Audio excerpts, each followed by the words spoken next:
Dag sê aan almal van julle, dit is vandag die 22ste Januarie, die jaar 2026. Absoluut amazing hoe die jare net hardloop. Ons is almal soekers wat op pad is om iets te gaan soek in ons lewe. Ek hoop jy kan dit hierdie jaar vind. Vrede, vreugde wat alle verstand te bowe gaan. Nou vanmôre wil ek vir jou iets gee, wat die woord gee. Ek kan nie vir iets gee nie, ek het niks, maar wat ek het, is die woord, en ek hoop jy is reg daarvoor. Party ouens neem die woord nogal ernstig op. Ander ouens gebruik dit net, ek voel 'n bietjie beter. Hierdie is nie 'n feel-good woord nie. Hierdie is nie net 'n emosie woord nie. Hierdie is 'n woord van God. Wat hy sê, moet ons ernstig opneem. En jy moet dit vat vir jouself as 'n belofte. Nou vanmôre wil ek vir jou iets gee wat ou Dawid geskryf het hier. Hoor 'n bietjie wat sê hy, Psalm 20. Hier sê hy, vir die musiekleier, Psalm van Dawid, mag die Here u verhoor in die dag van jou benoudheid. Miskien gee ek dit vir jou. Mag die Here jou verhoor. Bid ou Dawid, en hy bid dit sommer vir my en jou, en ek spreek dit ook oor jou. Mag hy vir jou gee in die oomblik van benoudheid. Mag die naam van die Here, die God van Jakob, jou beskerm. Mag hy u hulp stuur uit die heiligdom en dit ondersteun uit Sion. Mag hy dink aan al u spysoffers en die brandoffers met welgevalle dit aansien. Alles wat jy al gedoen het, mag hy dit sien vandag.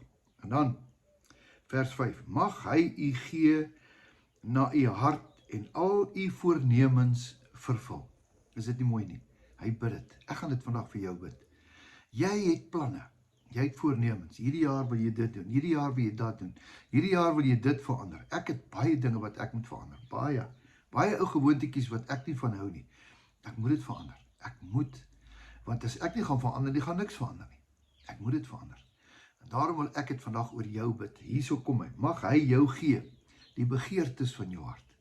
Die begeertes van jou hart. Weet jy wat? Ons het 'n goeie Vader.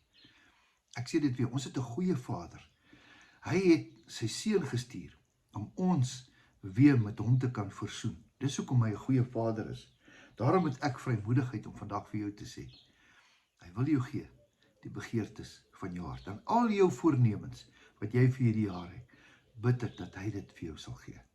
Kan ek vir jou bid vandag? Here, baie dankie vir hierdie pragtige woord. Dankie dat u Dawid al langer as 2000 jaar gelede hierdie woord vasgemaak het, Here. En u het besluit om dit in 'n Bybel in te laat druk, sodat ons vandag kan hoop kry. Dankie daarvoor. Ek bid, Here, dat u vir ons gee die begeertes van ons hart. Here, u ken ons, voordat ons praat, voordat ons iets sê, weet u alreeds wat op ons lippe is. Here, gee ons vrede, gee ons liefde, gee ons blydskap, gee ons gesondheid, gee ons genesing, gee ons voorspoed. Here, dat geen onheil naby ons kom nie. Here, en laat dit so wees volgens u wil. Ons bid dit in Jesus se naam. Amen. Wonderlike geseënde dag bid ek vir jou toe. Weet dat Jesus jou baie lief het en onthou dat jou beste nog steeds op pad is. Totsiens, tot 'n volgende keer.